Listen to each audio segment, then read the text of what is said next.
భారత రాజ్యాంగంలో గవర్నర్ పాత్ర ఎప్పుడూ కీలకమైందే, కొన్నిసార్లు వివాదాస్పదమైంది కూడా.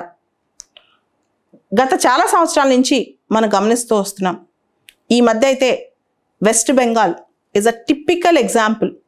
వెస్ట్ బెంగాల్ గవర్నర్కి సీఎం మమతా బెనర్జీకి మధ్య జరిగిన గొడవ మొత్తం. తమిళనాడు యాంటీ నీట్ బిల్ విషయంలో గవర్నర్ దాన్ని మళ్ళా ప్రెసిడెంట్ కోసం రిజర్వ్ చేయటం. తర్వాత కేరళ, పుదుచ్చేరి, కిరణ్ బేడి ఉన్నంతకాలం పుదుచ్చేరి లెఫ్టినెంట్ గవర్నర్కి సీఎం మధ్య గొడవ. అండ్ తెలంగాణలో సేమ్ డైరెక్ట్గా గవర్నర్ చెప్పేశారు సీఎం తను ఏ విషయంలోనూ కన్సల్ట్ చేయట్లేదని చెప్పి. ఇట్లా చాలా సందర్భాల్లో ఇది ఎందుకు జరుగుతుంది? ముఖ్యంగా గవర్నర్ భారత రాజ్యాంగం ప్రకారం is neither directly elected nor indirectly elected. He is directly appointed. పేరుకు ప్రెసిడెంట్ అపాయింట్ చేసిన సెంట్రల్ గవర్నమెంట్ ఎవరనుకుంటే వాళ్ళు గవర్నర్ అవుతారు.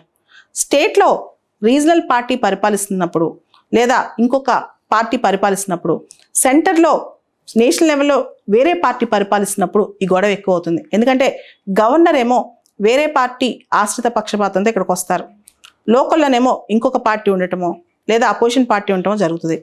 ఉదాహరణకి రాజస్థాన్ తీసుకోండి, ఛత్తీస్గఢ్ తీసుకోండి, ఇట్లాంటి రాష్ట్రాలు, జార్ఖండ్ తీసుకోండి. ఈ మధ్య చాలా చోట్ల ఇలానే జరుగుతుందన్నమాట. ఇలా జరుగుతున్నప్పుడు గవర్నర్ ఎవరికి సపోర్ట్ చేస్తారు? ఏదైనా పరిస్థితులు వచ్చినట్టు గవర్నర్ ఏం చేస్తారు? మనం ఇక్కడ 2-3 ఎగ్జాంపుల్స్ తీసుకుందాం. మన రాజ్యాంగంలో ఆర్టికల్ 356 ఉంది, ఆర్టికల్ 356. దీని ప్రకారం ఒక రాష్ట్రము ఆ రాష్ట్రం రాజ్యాంగం ప్రకారం నడవట్లేదు, ఆ రాష్ట్రంలో కాన్స్టిట్యూషన్ మిషనరీ ఫెయిల్ అయిందని చెప్పి గవర్నర్ నేరుగా ప్రెసిడెంట్కి రిపోర్ట్ పంపించవచ్చు 356 ప్రకారం. సో ఆ రిపోర్ట్ బేసిస్కి ప్రెసిడెంట్ రూల్ పెట్టవచ్చు అనమాట. గవర్నర్ రిపోర్ట్ పంపిస్తేనే రాష్ట్రపతి పాలన విధించే అవసరం లేదు, కానీ జనరల్గా గవర్నర్ రిపోర్ట్ పంపిస్తుంటారు. దీని మీద 2016లో పొలిటికల్ సైన్స్లో కూడా క్వశ్చన్ వచ్చిందనమాట. అప్పట్లో అరుణాచల్ ప్రదేశ్, ఉత్తరాఖండ్ 2 చోట్ల గవర్నర్ ఇది ఆర్టికల్ 356 ఉపయోగించి అక్కడ ప్రెసిడెంట్స్ రూల్ తీసుకొస్తే రెండింటినీ కోర్టు తప్పు పట్టిందనమాట. దీనికి సంబంధించి గవర్నర్ పాత్ర ఆర్టికల్ 356. సో ఆర్టికల్ 356 అనే ఒక ఆర్టికల్ రాజ్యాంగంలో చాలాసార్లు దుర్వినియోగం అయింది గవర్నర్ చేతులు అని చెప్పి చాలామంది అంటుంటారు. సో ఈ విషయం పక్కన పెడితే ఇంకొక ఆర్టికల్ మన కాన్స్టిట్యూషన్లో ఆర్టికల్ 201 ప్రకారం గవర్నర్ కొన్ని బిల్స్ను, అంటే స్టేట్ లెజిస్లేచర్ పాస్ చేసిన బిల్స్ను ప్రెసిడెంట్ యొక్క ఆమోదం కోసం రిజర్వ్ చేయొచ్చు అనమాట. ఈ విషయంలో కూడా స్టేట్ గవర్నమెంట్కి గవర్నర్కి చాలా సందర్భాల్లో పడట్లేదు అనమాట. దాంతోపాటు గవర్నర్ స్టేట్లో ఉండే యూనివర్సిటీస్కి ఛాన్సలర్గా వ్యవహరిస్తారు. పూంచి కమిషన్ చెప్పింది ఈ ఛాన్సలర్గా వ్యవహరించడం అనేది ఆల్రెడీ గవర్నర్ యొక్క రోల్ పెరిగిపోతుంది, గవర్నర్కి ఓవర్ బర్డన్ అవుతుంది ఈ ఛాన్సలర్గా ఉండే విషయం అని చెప్పి. సో గవర్నర్ అంటారు కొన్ని సందర్భాల్లో అన్నీ నాకు రావాలి, అన్నీ నాకు తెలియాలని. అసలు గవర్నర్ పాత్ర ఏంటి? గవర్నర్ ఒక సింబాలిక్ హెడ్డా, కేవలం కాన్స్టిట్యూషనల్ హెడ్డా, కేవలం సెరిమోనియల్ హెడ్డా? ఇదే పెద్ద క్వశ్చన్ అనమాట. Governor has the right to consult, right to warn and right to encourage the government. At the same time governor only rubber stamp మాత్రమే కాదు. ఎందుకంటే మన కాన్స్టిట్యూషన్లో ఒక పర్టికులర్ ఆర్టికల్ ఉంది, ఆర్టికల్ 163. ఆర్టికల్ 163లో ఒక స్పెషల్ మాట ఉంది, అది ప్రెసిడెంట్ కూడా లేదు. గవర్నర్ జనరల్గా కౌన్సిల్ ఆఫ్ మినిస్టర్స్ చెప్పిన మాట వినాలి, కానీ కొన్ని సందర్భాల్లో గవర్నర్ డిస్క్రిషన్ వాడొచ్చు, అంటే గవర్నర్ విచక్షణ వాడొచ్చు. ఏది గవర్నర్ విచక్షణ కిందకు వస్తుందో అది గవర్నర్ డెసిషన్ తీసుకుంటారు అని చెప్పి. ఈ విచక్షణ అనే మాట ఆర్టికల్ 74లో ప్రెసిడెంట్కి లేదు, కానీ ఆర్టికల్ 163లో గవర్నర్కి ఉంది అనమాట. సో అయితే ఇప్పుడు ప్రస్తుతం గవర్నర్ విషయం ఎందుకు న్యూస్లో ఉంది అంటే, గవర్నర్ విషయం కేరళ గవర్నర్ నిన్న ఒక స్టేట్మెంట్ మాట్లాడారనమాట. మీ అందరికీ తెలుసు ఆరిఫ్ మొహమ్మద్ ఖాన్, ఈయన Kerala governor. Kerala universities amendment bill అని చెప్పి ఒక బిల్ పెడితే ఆయన దాన్ని పాకెట్ చేశారు, అంటే బిల్లు పాస్ చేయకుండా తన దగ్గర పెట్టుకున్నారు. దీనికి సంబంధించి కేరళ మినిస్టర్ ఒకరు ఒక స్టేట్మెంట్ ఇచ్చారు, గవర్నర్ అలా చేయకుండా ఉంటే బాగుండేది అని.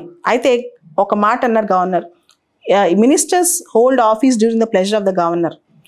ఆర్టికల్ 164 ఆఫ్ ద కాన్స్టిట్యూషన్ ప్రకారం ministers hold office during the pleasure of the governor if they pass some remarks which are derogated to the dignity of the governor's office, any individual minister can be sacked by the governor. అంటే ministers governor pleasure మీద ఆధారపడి ఉంటారు. వాళ్ళు కనుక governor office సంబంధించి ఏదైనా dignity తగ్గించే మాటలు మాట్లాడితే ఇండివిజువల్ మినిస్టర్స్ని తీసేసే పవర్ గవర్నర్కి ఉంటుంది. నేను ఆర్టికల్ 164లో ఉన్న ఆ ప్లెజర్ అనే మాటని చాలా వైడ్గా ఇంటర్ప్రిట్ చేస్తాను అని చెప్పి. అయితే ఇక్కడ ఒక మాట, గవర్నర్ పాత్ర భారత రాజ్యాంగంలో కీలకమైంది, దాన్ని ఎవరు తప్పు పట్టట్లేదు. అయితే భారత రాజ్యాంగంలో ఆర్టికల్ 164లో కానీ అక్కడ సెంట్రల్ ఆర్టికల్ 75లో కానీ ఒక మాట ఉంది. ఇక్కడ ఆర్టికల్ 164 రిలవెన్స్ కాబట్టి అది చెప్పుకుందాం. The CM shall be appointed by the governor and on his recommendation all other ministers. CM governor చేత అపాయింట్ అవ్వబడతారు, సీఎం సిఫార్సుల మేరకు other ministers. And they hold the office during the pleasure of the governor అని అర్థం. అంటే pleasure of the governor అంటే గవర్నర్కి ఇష్టం వచ్చినప్పుడు వాళ్ళు తీసేస్తామని కాదు, సీఎం రికమెండేషన్ మీద తీసేసేయాలి.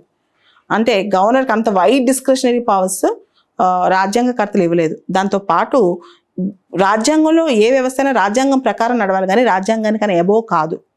అండ్ ప్రస్తుతం ఉన్న కేరళ గవర్నర్ ఆరిఫ్ మొహమ్మద్ ఖాన్ ఒక ఫేమస్ జ్యూరిస్ట్. రాజ్యాంగం ఏంటో, రాజ్యాంగం ఏం చెప్తుందో, రాజ్యాంగ పరిమితులు ఏంటో ఆయనకి తెలుసు.